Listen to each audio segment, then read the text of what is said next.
Moi quand c'est ok. C'est bon? Alors, donc on commence par le régule pH. Le régule pH, la valeur qui est affichée là, c'est la valeur du pH dans la piscine. Le point de consigne est à 7,2, donc il va injecter tant qu'il ne va pas atteindre les 7,2. C'est du proportionnel, donc parfois il arrive à 7,3, 7,4, il s'arrête et il se relance après. En gros, lui, on le laisse faire. Les seules choses qu'il y a vraiment à vérifier quand on rentre dans le local pour être sûr que tout va bien et qu'il n'y ait pas de souci, c'est qu'ici il n'y a pas d'écrit de message d'erreur, le message AL alarme, qui correspond à une injection pendant 2 heures sans atteindre le point de consigne qui est 7,2. Donc là, quand on est à 7,5, normalement il n'y aura pas de problème. C'est quand on part avec une eau à 8 par exemple, il va injecter pendant 2 heures, il ne va pas réussir à atteindre 7,2 et il s'arrête au cas où il y a un problème par exemple sur la sonde ou qu'il n'y a plus de pH dans le bidon, quand ça tourne à vide. Excusez-moi. Là, j'ai mis l'eau claire, hein. J'ai pas mis le pH, ce que je disais là. Ça marche. C'est pas grave. On va le mettre dans le pH après, il n'y a pas de problème. Donc, les choses à vérifier quand on rentre dans le local une fois par semaine, faire son petit entretien, qu'il n'y ait pas d'écrit de message d'erreur ici, et qu'il y a toujours du liquide dans le bidon. Quand il reste ça de liquide dans le bidon, je vous conseille de le changer le bidon, et le fond qui reste, on le reverse dedans, puisque c'est une crépine, elle peut bouger, etc. Et puis pas attendre qu'il y ait ça comme ça, vous ne courez pas s'il y a un souci, vous n'êtes pas là un soir, vous venez le mercredi ou le samedi, vous avez du rab pour toute la semaine et vous êtes tranquille.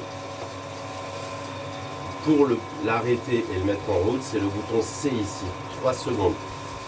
1, 2, 3. Il y avait le bouton vert qui était affiché, il s'éteint, il se met en rouge. Et voilà. Pour le redémarrer, c'est pareil. On reste appuyé 3 secondes et il redémarre. C'est ce qu'on peut faire quand il y a écrit le message d'erreur AL. Je vous donne l'exemple. Vous n'avez pas changé le bidon, vous n'avez pas vu, ça a beaucoup pompé. Vous arrivez, c'est écrit AL.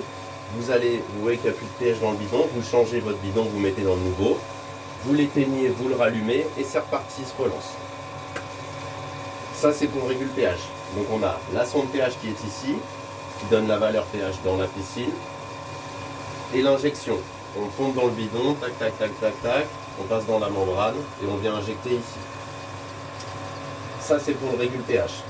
Après, si vous avez des questions, je vais répondre à tout ce que vous voulez. Et la sonde, donc ici aussi, la sonde ne doit pas rester au sec. Donc pendant l'hiver, vu que le pH, on s'en fiche qu'il soit à 7,5, à 8 ou quoi, de toute façon, il va avoir tendance à baisser avec les pluies, les orages. On arrête les appareils, puisque celui-là n'est qu'à au-dessus de 15 degrés. Ce que je vous conseille, c'est d'arrêter les deux. Comme ça, vous faites perdurer la vie de la sonde.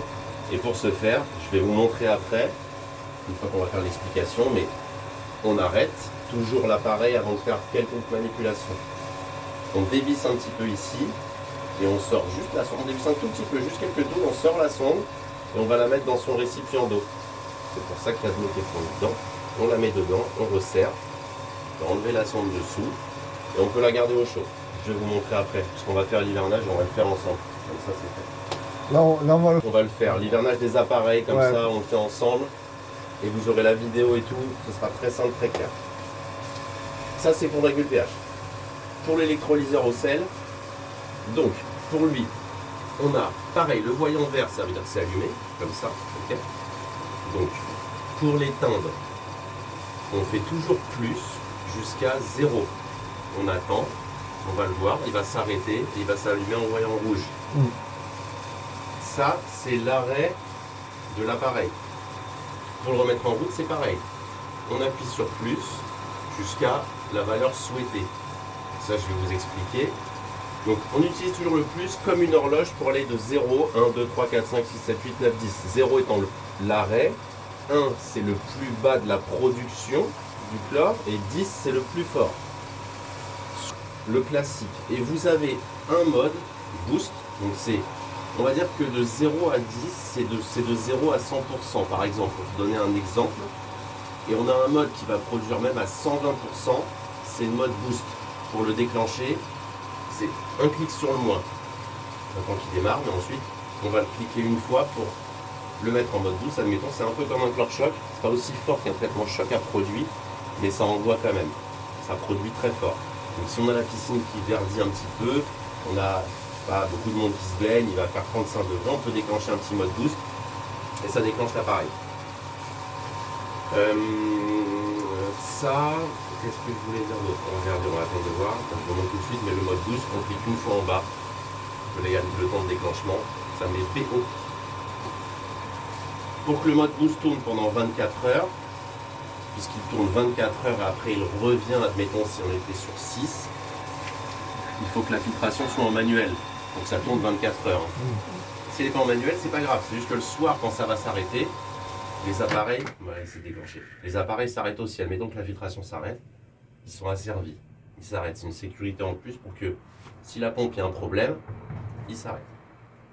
On le penche. Donc, regardez ça, on va voir le reste.